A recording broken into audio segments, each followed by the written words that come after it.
Hey, guys. Hey guys, thanks for having us. We've been given the opportunity to come up here today and talk to you about our first year using Cloud Foundry and BOSH, and pretty much automating yourself out of a job, which is fine because everybody's hiring. So who are we? We're from Cisco, we're based in London, and we're trying to give people nice things. Basically, our team is responsible for building a foundation platform for delivering upcoming Cisco web services. So in the beginning, a year ago when we started playing with Cloud Foundry, playing really was the optimum word. We already knew we wanted to use Cloud Foundry because we'd done, as you heard, 60 pages of due diligence on past solutions. But getting to the point where we had a working Cloud Foundry and gaining confidence in that deployment was the next part of the puzzle. We spent a lot of time deploying via trial and error. We spent a lot of time learning through debugging. We tripped up massively on all the Cloud Foundry V1 documentation that was still floating around the internet with like no context. And most of our success actually came from borrowing manifests from the internet. We just scoured the internet for pieces of YAML that kind of looked like they might possibly be a Cloud Foundry deployment manifest and throwing them at our deployment and seeing what stuck. So lots of manual work there at the beginning.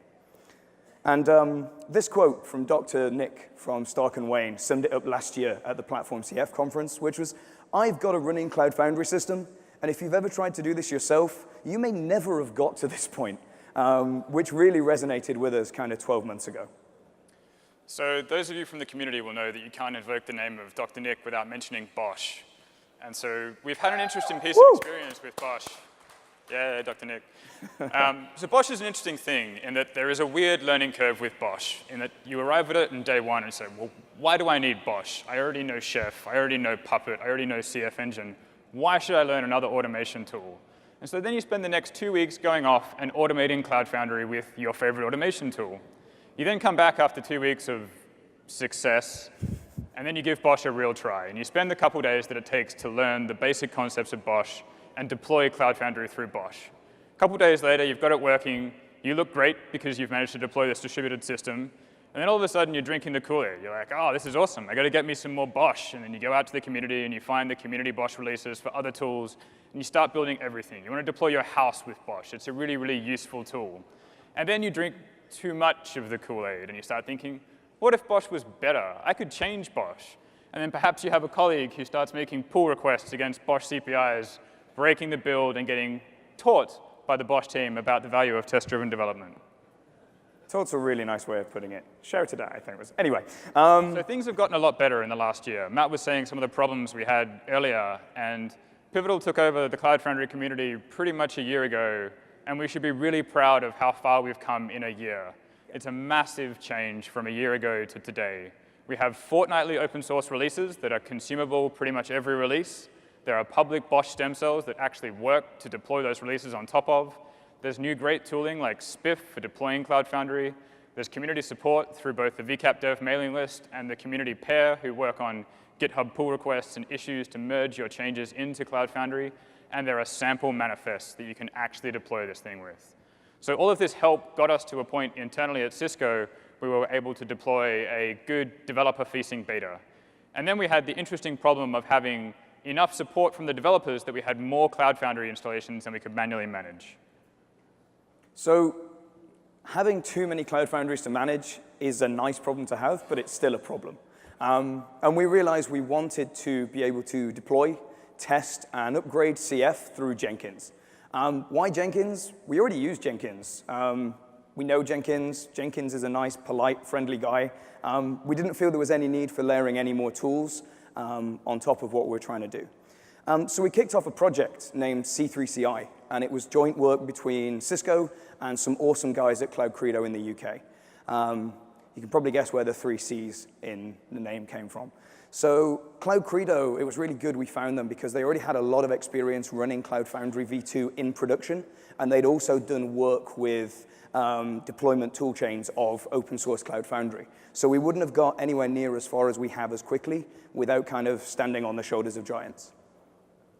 So being developers, we are fundamentally lazy. So we didn't want to build anything new. We wanted to take as much as we could from the community releases and build our tooling with things that already exist.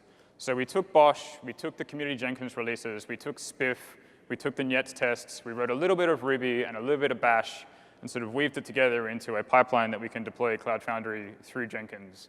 So our current pipeline that we're using to deploy all of our Cloud Foundry installs has 3 stages. There's the deploy phase, where we take the environment-specific metadata along with our core Cloud Foundry deployments. We merge them together using Spiff, and we deploy that on top of OpenStack using BOSH. We then run the tests that Pivotal publish to validate that our Cloud Foundry installs are good. And then we have a small layer of testing on top of that to make sure that the customizations that we deploy on top of Cloud Foundry are both present and functional. And once we're in this situation, with kind of Jenkins being at the heart of everything and all our kind of configuration for different environments in Git, we have this really good situation where we have consistency of our beta, our production environments, but without locking down developers who are actually trying to improve our parse and add new features. Maybe they're hacking on some of the upstream features from the open source Cloud Foundry repos. Because all you need to do is branch. If you branch, next slide. If you branch, you can then just tell our C3CI BOSH, Jenkins release which branch you want it to be authoritative for. You do a BOSH deploy. That brings up a Jenkins pre-populated with all of the jobs for deploying and testing a Cloud Foundry, but based off your specific branch of configuration. So why we're still here? This stuff does work. We use it in production.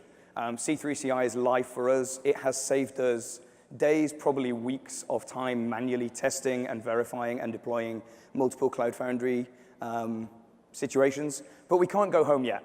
There's still kind of lots of other things we need to worry about. Scalable monitoring, persistent log storage, custom services and brokers, and also scaling out, like how do we do a lot of the network stuff that was talked about in the VMware talk. How do we kind of make this appear as one global namespace, even though we have multiple different Cloud Foundry installations?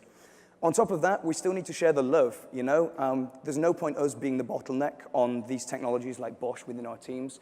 We need to kind of promote this kind of information to developers and whoever's going to be operating BOSH long term. So yeah, we can't go to the pub just yet. But that's all we've got time for. I hope you guys found this interesting. I hope that maybe it gives people slightly newer to Cloud Foundry some ideas on getting more serious with Cloud Foundry in your environment and how you might take the next step. Our contact details are there. Reach out to us on Twitter, email, all of our codes on GitHub at the link below. It'd be really interesting to hear what you guys are doing in the deployment space. Thank you. Thanks very much.